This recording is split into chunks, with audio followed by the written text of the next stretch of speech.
Dans le précédent chapitre de Boruto, Inojin fut téléporté dans le repère d'Orochimaru afin d'aider Boruto et Kashin Koji à communiquer avec Shikamaru l'Hokage pour se préparer aux futurs assauts des Shinju Ego, tout en évitant de se faire repérer et veiller à ce que leur lien reste secret. Mais le Hashidaime fut obligé de décliner car il avait d'autres chats à fouetter, notamment justifier auprès de ses aînés comment Boruto a-t-il fait pour leur échapper alors qu'il était lié. Du côté de Konoha, Sarada et Sumire continuent d'échanger pour savoir qui sera la première à déclarer sa flamme au fils du Nanadaime. Mais Eida commence à douter du fait qu'elle soit omnibulée par sa beauté, ce qui contraint Daimon à les attaquer. Jura, toujours à la recherche de son identité, continue à philosopher sur le sens de sa vitalité, mais ne comprend pas pourquoi l'homme a tant besoin d'aimer, car pour lui, éprouver est synonyme de vulnérabilité.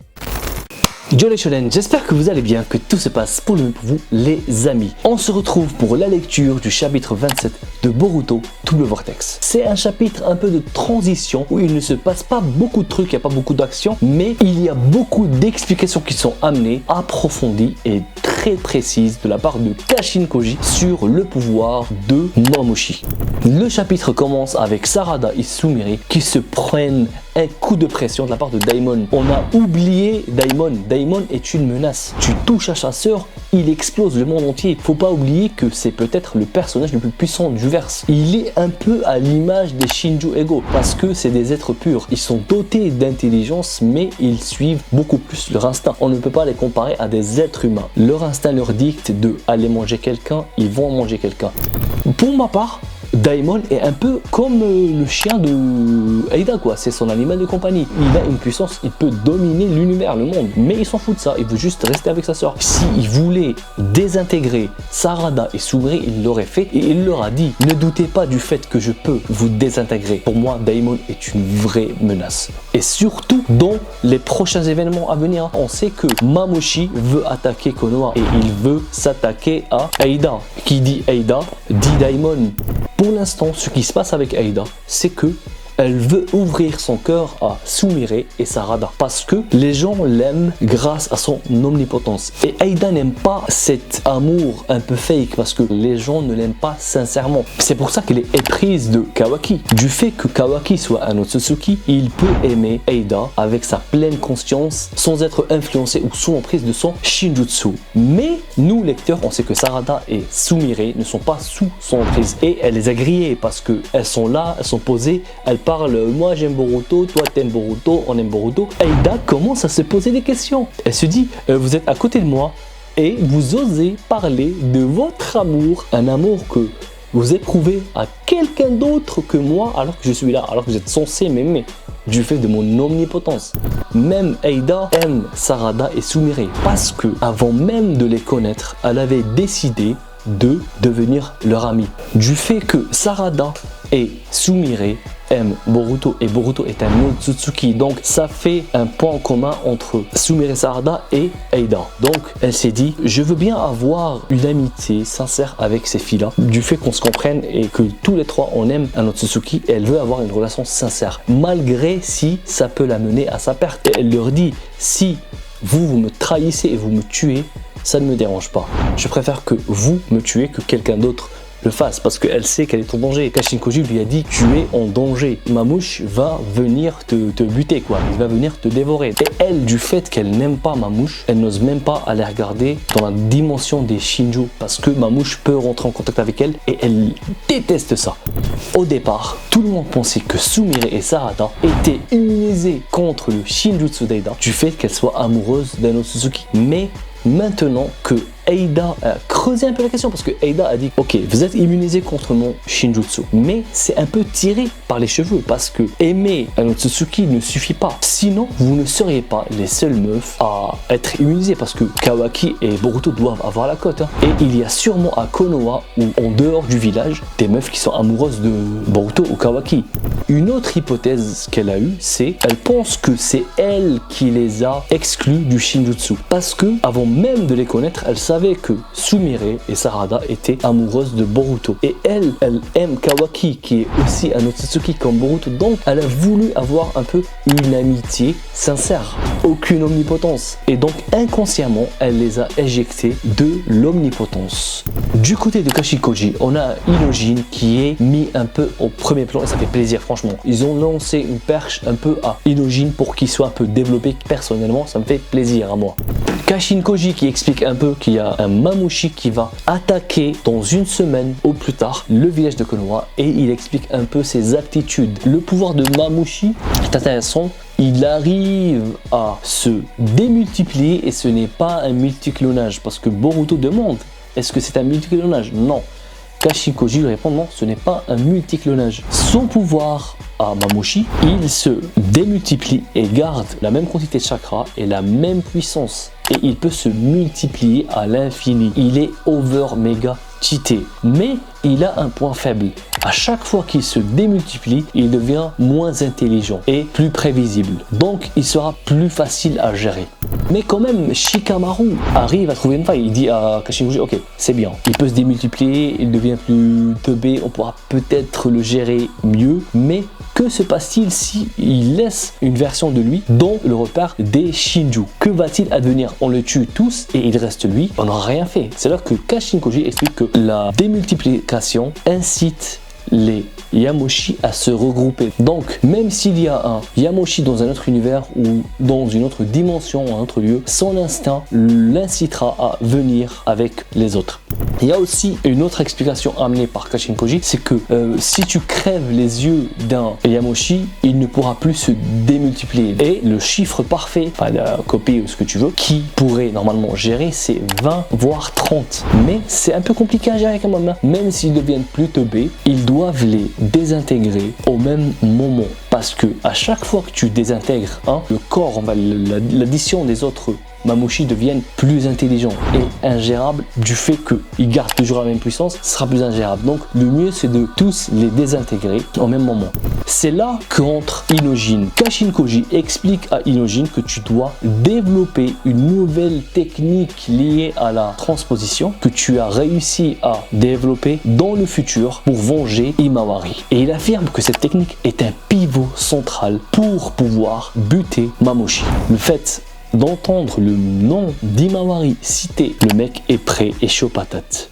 J'ai un peu une théorie par rapport à cette technique, car cette technique est liée à la transposition. Je pense que ce que va développer Inojin est une sorte de multiclonage de transposition. Donc il pourra prendre le contrôle de plusieurs corps en même temps. Et comme Yamoshi, plus il se démultiplie, plus il devient teubé. Donc ça sera plus facile à gérer pour Inojin. Il pourra les regrouper et ils pourront les buter. Enfin, dit comme ça paraît facile. Mais je pense que c'est à peu près un truc du genre. Inojin qui se chauffe parce qu'il entend qu'il y a Himawari en danger. Il se dit ok, un jour je le fais. Parce que Kashinkoji lui dit Kash, tu dois la développer en 2 jours. On n'a pas le temps. Je vais t'aider, je vais te dire le procédé que tu as suivi pour pouvoir développer cette technique. Et moi franchement, personnellement, je trouve que c'est intéressant. Développer des personnages comme Inojin, c'est bien. Arrêtez avec Boruto, Kawaki, Mitsuki et Sarada. On veut voir d'autres personnages qui soient développés et ça c'est bien. J'espère que ça va être une technique de malade. Donc, Inojin se chauffe et se dit si Himawari est en danger, je vais développer cette technique en une journée. Et là, ça fait plaisir. Kashinkoji explique que Jura, le chef des Shinju, aime Konoha et respecte Konoha. Pour lui, c'est un peu un lieu un peu sacré. Il achète des livres, il vient, il mange des dingos, il boit du thé. Voilà quoi. Franchement, on a eu dans Naruto que des antagonistes qui veulent détruire Konoha. Pour une fois, on a un antagoniste qui n'a rien contre Konoha et qui aime bien Konoha. Et ça change un peu. Bon, c'est un peu bizarre. Jura en train de boire du thé à Konoha, il y a des gens qui passent alors qu'ils savent que c'est lui l'ennemi de l'humanité. C'est un peu comme si que t'avais Hitler qui vient en, je sais pas moi, quelque part dans le monde, il est là en train de siroter son thé, normal quoi. C'est un peu bizarre quoi. Mais Shikamaru a ordonné à la police de Konoha et aux ninjas de Konoha de ne rien faire, parce que déjà ils pourraient rien faire, et de le laisser parce que c'est leur seul moyen de pression. Il ne veut pas détruire, il ne veut pas abîmer l'architecture de Konoha.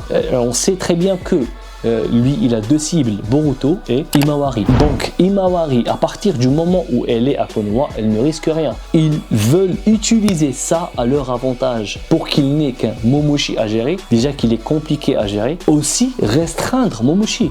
Parce que Momoshi sait que Jura aime bien Konoha. Donc il sera un peu restreint dans ses attaques. Il ne pourra pas balancer ses attaques les plus puissantes pour ne pas détruire Konoha. Et ça peut être à leur avantage. Du côté de Kawaki et Amado, ils étaient en train d'analyser la confrontation entre Kawaki et Jura. Et ils constatent que le mec est invincible. Il utilise l'arbre Shinju pour se défendre. Ce qui lui confère une défense ultime. Et il a une régénération quasi parfaite. On a vu ses attaques qui étaient vraiment foudroyantes. Et on sait qu'il a le potentiel de tuer Boruto. Donc franchement, Jura est l'ennemi à abattre quoi.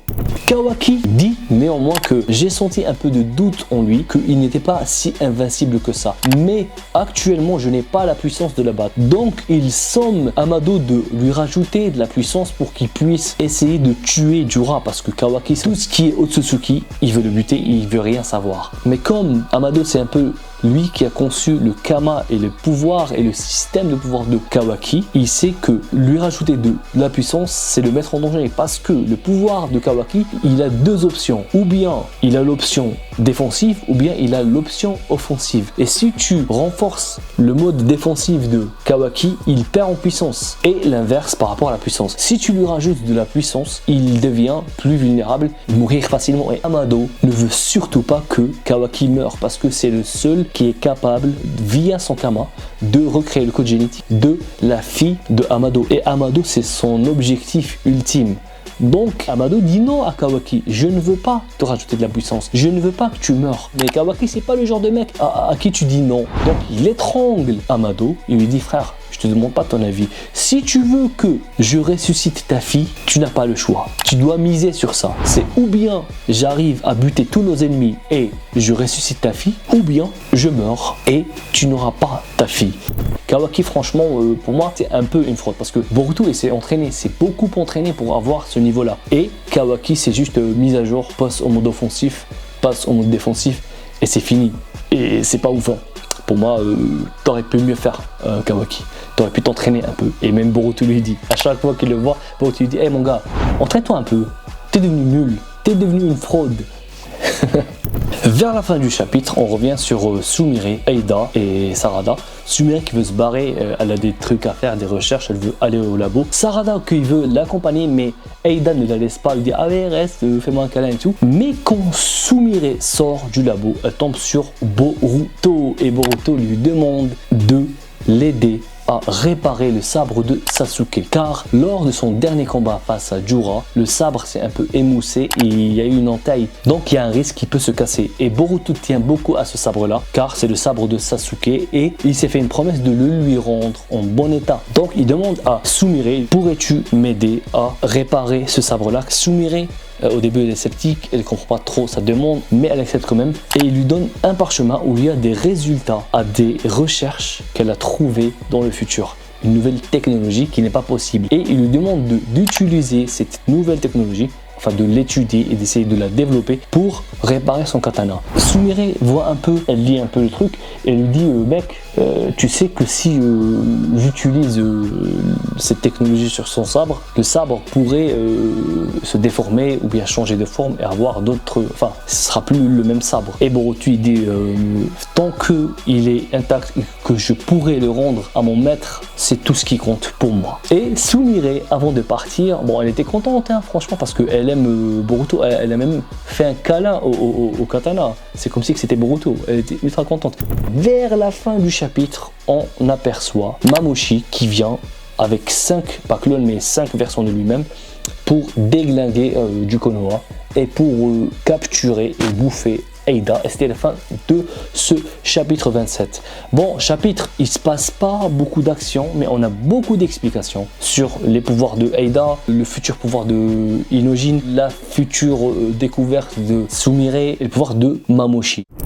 Les gars, c'est déjà la fin de la vidéo. Si vous avez aimé, pensez à vous abonner, activez la cloche pour ne rien rater des futures vidéos. Pouce bleu, matane. Et ça fait bring bam bam bring bam bam bring bam bam bam.